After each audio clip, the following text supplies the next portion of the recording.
All right, let's dive into the world of software testing. It's this critical, often invisible process that stands between a brilliant idea and, well, a total disaster. Understanding how it works is really key to understanding how our modern tech world functions at all. So why should you care about testing? Well, let's start with a number that really puts it all into perspective. Way back in 2002, a government study found that software bugs cost the US economy a staggering $59.5 billion a year. Can you even imagine what that number is today? That's the real economic price we pay for glitches and failures, from lost work hours to massive product recalls. And here's the real kicker. The cost to fix a bug isn't a flat fee. It actually grows, like exponentially the longer it goes unnoticed. You know, a simple typo that a developer spots right away, that costs pennies to fix. But that exact same bug, if it's discovered after the product is already out in the world, now you're talking thousands, maybe even millions, in patches, customer support, and just damage to your reputation. Okay, so to avoid all those crazy costs, testing really boils down to answering two fundamental questions. It's not just about squashing bugs. It's about making sure, one, that the software is built correctly, and two, maybe more importantly, that it's the correct software to begin with. This brings us to a really crucial idea in testing, the difference between verification and validation. Think of it like this. Verification is asking, did we build the software right? You know, does this specific function work the way we designed it to? But validation asks a much bigger question. Did we build the right software? Does this thing we built actually solve the problem the customer has? So here it is, plain and simple. Are we building the product right? That's verification. Are we building the right product? That's validation. And for any project to be a success, you absolutely need a yes to both. These two questions are pretty much the foundation for all good software testing. So how do teams actually do this? Well, testing isn't just one big event at the end. It's a whole process, a structured approach that starts with the tiniest piece of code and builds its way up to the entire system. This spiral diagram gives you a classic look at how it works. See, development kind of moves inward, right? It goes from the big picture requirements through the design phase and all the way down to the individual lines of code. Testing then does the opposite. It works its way back outward, starting with that tiny bit of code and expanding its scope layer by layer. Here's another great way to picture it. Using a building analogy.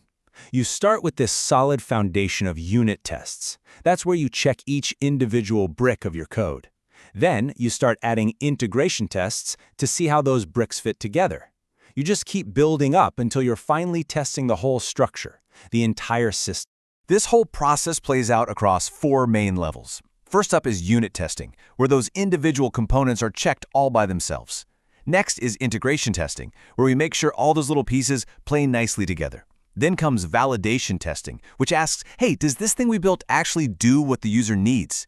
And finally, system testing looks at the whole shebang, the complete finished product, to make sure it works as one big happy system. Now, that traditional model is fine, but waiting until the very end to find a major problem is super expensive. That's why the modern approach is all about shifting left. The whole idea is to pull testing earlier into the process, from the very beginning really, so you can catch those bugs when they're still small and cheap to fix. And a huge part of shifting left is something called test-driven development, or TDD. This idea totally flips the old model on its head. Instead of writing code and then writing a test for it, developers actually write a test that fails first. Then, and only then, do they write just enough code to make that specific test pass. It basically forces you to define what success looks like before you even start. This simple but really powerful loop, red-green refactor, is the heart and soul of TDD. You start with red, write a failing test. Then you go to green, you write the code to make it pass. And then you refactor, you clean up the code to make it better.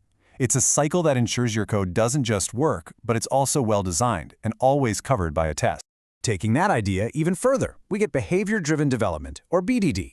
This is all about closing the communication gap between the tech folks and the business folks. By using a shared, simple, natural language to describe how the software should act, everyone, developers, managers, even the clients, can get on the exact same page right from the start.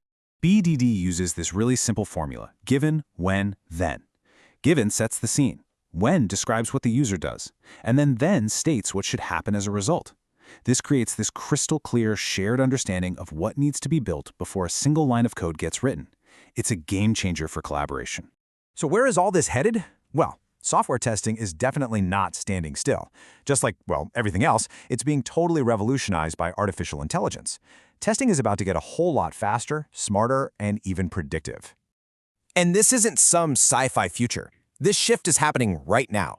A huge 78% of companies are already actively exploring how they can use AI and machine learning in their testing.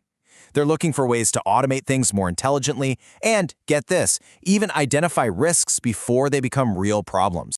So what does this AI-powered future actually look like? Well, imagine tests that can write and run themselves. Picture constant, around-the-clock security checks just built right into the development pipeline.